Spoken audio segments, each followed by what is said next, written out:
A late-night documentary didn't just tell a story, it detonated a timeline. Channel 4 aired 1000 Men and Me, the Bonnie Blue story, complete with warnings, and defended the choice as editorially justified and Ofcom-compliant. They said the content was about her work and the public reaction to it, shown after the watershed with repeated advisories. Viewers weren't convinced, and backlash hit instantly. But that wasn't the whole story. The bigger shock was what the film actually showed. Back in January, Bonnie Blue, real name Tia, claimed a record 1,057 men in 12 hours. Clips posted to YouTube and OnlyFans disappeared. YouTube cited copyright at the time. 6 months later, the Channel 4 doc lands, and yes, the footage appears inside a broader 6-month portrait of her rise. Not just a shock reel. That reveal turned curiosity into controversy. And it set up a question TV couldn't dodge anymore. Channel 4's stance was blunt. This is her job, and the explicit material gives context to that work. They emphasized the post-10 p.m. slot, warnings at the start and after each ad break, and compliance with broadcast rules. A commissioning editor even called it the kind of story told at the edge of modern morality, pointing to a pandemic-era shift in who makes adult content. The network framed it as documentation, not endorsement. But that's not all. Airing it turned a niche internet debate into a living room argument. On social feeds, people called the scenes disgraceful, disturbing, and shameful. Some argued the doc glamorized a lifestyle, especially awkward, they said, given new online age checks rolling out. Others, who doubted the stunt happened at all, treated the footage as proof. The film's warnings didn't cool the reaction, they underscored it. And once the internet had its say, a different voice cut through. Someone who'd stayed quiet until now. It gets crazier.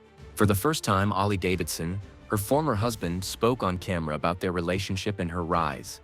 Childhood sweethearts. Married in February 2022, moved to Australia, and yes, he was on her payroll, helping with events. After nearly a decade together, they split in November 2023 and are awaiting divorce. He doesn't paint a tabloid meltdown. He describes two people changing at different speeds. But listen to this. His perspective unlocks her strategy. Ollie says her edge isn't only shock, it's access.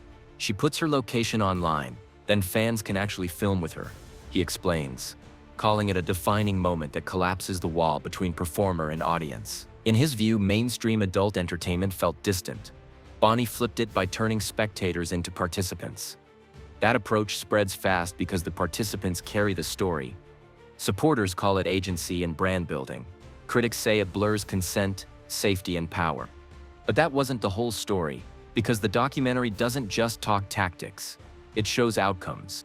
The doc stitches setup, routine, and aftermath together, with on-screen notices about strong language, nudity, and graphic scenes. There's a sequence where she counts up to 1,000 on numbered papers, addressing logistics and doubt, the floor, the cleanup, the come-down. It's all cut into the narrative, not posted as a standalone clip. Earlier platform removals make more sense when you see the material framed by a broadcaster. Still, critics say context isn't the same as accountability, and what happens next would surprise everyone. Here's the argument. Is this normalizing a lifestyle, or just documenting a culture that already moved on without TV's permission?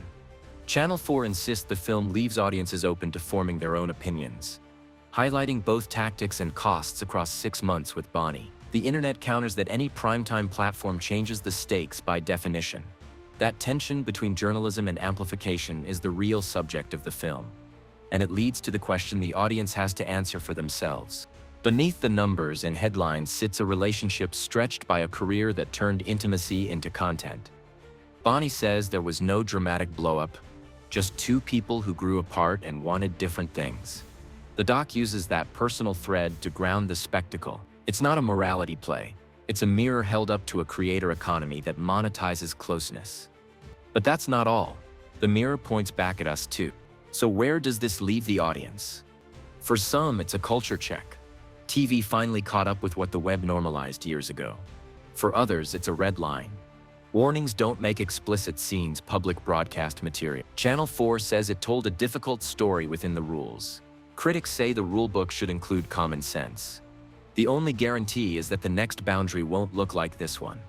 And that's the part nobody's prepared for yet. In the end, the doc doesn't hand you a verdict. It hands you a choice. condemn, celebrate, or treat it as a record of where we are with creators, platforms, and broadcasters pulling the same rope in different directions. The stunt built a brand. The documentary built a debate. And whether you think this pushed culture forward or dragged TV down, the conversation isn't ending at the credits. It's moving to the next commission, the next upload, the next line someone decides to cross or drop.